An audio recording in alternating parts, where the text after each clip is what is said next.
Welcome back to KC Talks EV, and yes, I'm finally in the Ford Mustang Mach E.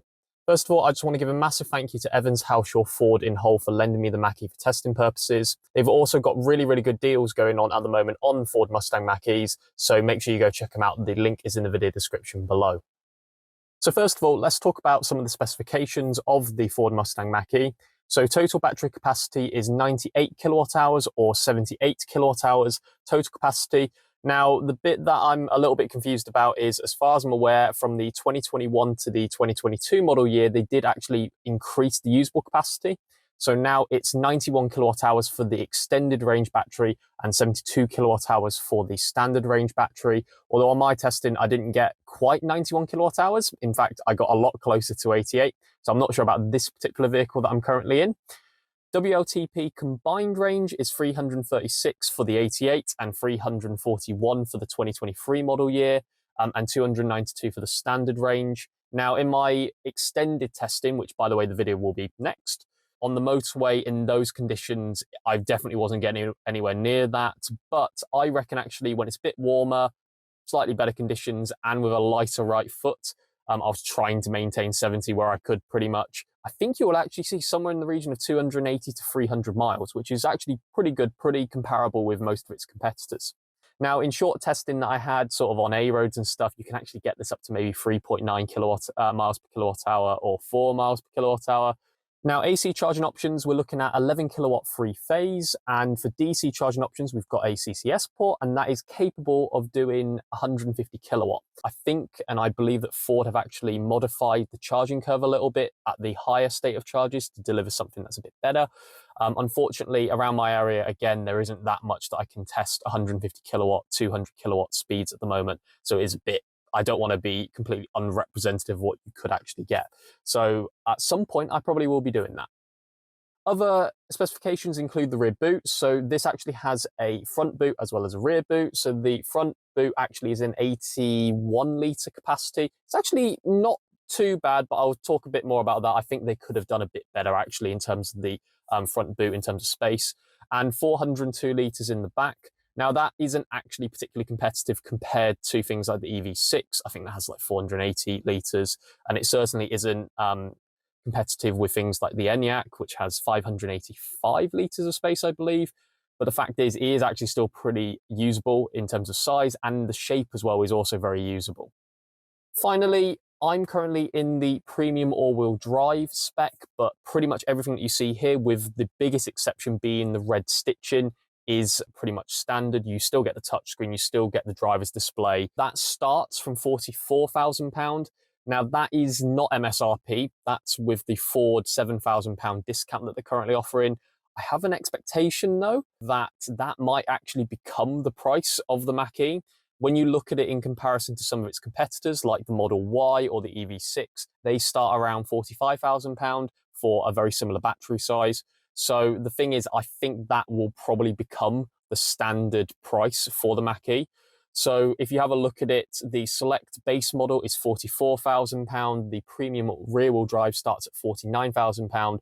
Premium all-wheel drive, which is what I'm currently sat in, is £58,000. And then the top spec GT is £65,000.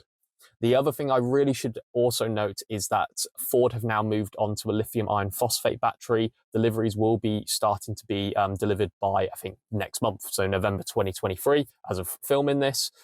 Finally, we're looking at a brake towing capacity on the extended range of 1,500 kilograms. This actually compares to the Q4 e-tron at 1,200, but the EV6 will do more at 1,600. One thing to note is that if you do buy the standard range, it will only tow 750 kilograms, which is a bit disappointing. I'm quite surprised about that as well, because if it was a weight reason, the standard range will weigh slightly less, so that is quite a surprise. But yeah, keep that in mind, that the standard range will only tow 750 kilograms.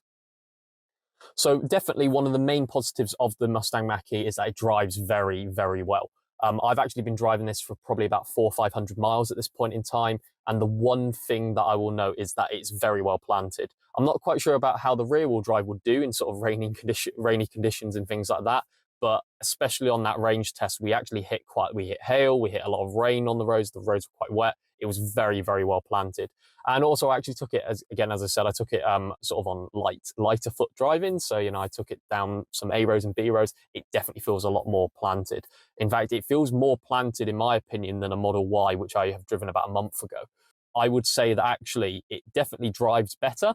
I don't know whether it drives as well as, I don't know, a Mustang. I would definitely say that for a car of this sort of size, and it's a family car at the end of the day, it definitely drives like it should. Overall space in the cabin also is not too bad as well. I wouldn't say it's class leading. I think the legroom in the back, I think things like the ENIAC will definitely do better than that. And the last time I actually was in a EV6 as well, that was definitely noticeably better compared to the Mach-E, but it is still pretty good. This is actually going to be a lead-in sort of feature of this video that I'm going to say, well, it's not the best, but it certainly isn't the worst. So just keep that in mind. The other thing that I will say, though, is I know that Ford are trying to target sort of the premium market, so going for like Mercedes and things like that. I'm not quite sure whether I'd push that, but the interior quality is very, very good. One thing that I had noticed was in a lot of the VW MEB-based vehicles at the moment, the interior quality is not actually as good as it has been for a lot of VW group vehicles. The only time you start to notice that they have reduced some of the cost on things is definitely things like the door bins. But apart from that, everything in here is actually pretty well screwed on, and it is very, very nice in here. So in terms of rooms for improvement, there's always a couple. First of all, I believe that the efficiency could be better. Bear in mind that this car is competing with things like the Kia EV6, and frankly speaking, I don't think it will get anywhere near the efficiency of an EV6. That being said, looking at the shape of the vehicle, I think actually with a couple aerodynamic tweaks as well as possibly some motor efficiency improvements, Ford could definitely get this to be potentially as efficient as an EV6. I'm not holding my breath, to be honest. The other thing as well is because it's got such a big battery, if you can get those efficiency improvements actually there and in place, you could actually be onto almost a class leading sort of range. Currently, they're quoting 341 miles. Obviously, that is still pretty good. If we can maybe push it up to maybe 400 miles with the same battery pack, that would be even better. The other improvement that I had noticed is that the front boot is actually kind of disappointing, really, when you look at it. The thing is that between the cabin and that front boot is obviously where the motor is placed in the all-wheel drive version. I believe they definitely could do a little bit better if they tried the packaging a little bit more. It is still definitely a much more useful place to store things like cables and things, and it is, in terms of volume, a lot larger than the Ioniq 5 and the EV6, but I don't think it's definitely not any bigger than the Model Y. Finally, what are my thoughts on the Mustang Mach-E?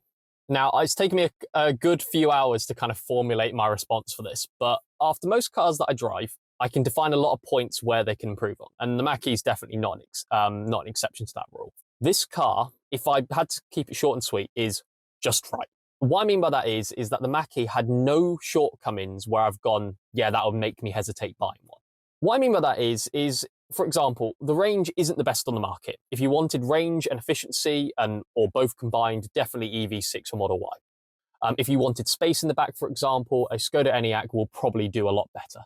When you then factor in everything, and what I mean by everything is the build quality, the drive, the way it actually handles, and the way that you can use it in a day-to-day sort of way, this car does everything just right. It's kind of the Goldilocks car, in my opinion. The other thing as well is that the pricing, after that £7,000 discount, actually makes it pretty competitive. When you look at things like the EV6 base model, we're looking at £45,000, which is, only slightly more, but it is, on that sort of level. If you look at the Model Y base model as well, you're looking at that sort of level. I actually think that this vehicle is going to be the one I'm buying in 2024. Unless if something really impressive comes out that kind of blows out of the water in terms of efficiency or range, I think this is the one I'm probably going to end up buying. Currently, these extended range vehicles are around £40,000 with fairly low mileage. In my opinion, low mileage. This is probably the vehicle that I'd end up buying, unless if I make lots of money, and I'll probably end up with the Lexus RZ. But point is that for a car that I probably would buy, Mach-E is definitely an option. So I think that's pretty much it. So if you liked the video or you found it informative, please give it a like, dislike it if you didn't. Please comment below what your thoughts are on the Mustang Mach-E. In my honest opinion, I think it really has sort of muddied the playing field a little bit when it comes to what I thought was one of the best SUVs that you could buy, which was the Model Y. After driving that and then driving this one, it really has made that decision a lot more difficult. But I think that's pretty much it. So thank you for watching and talk to you later.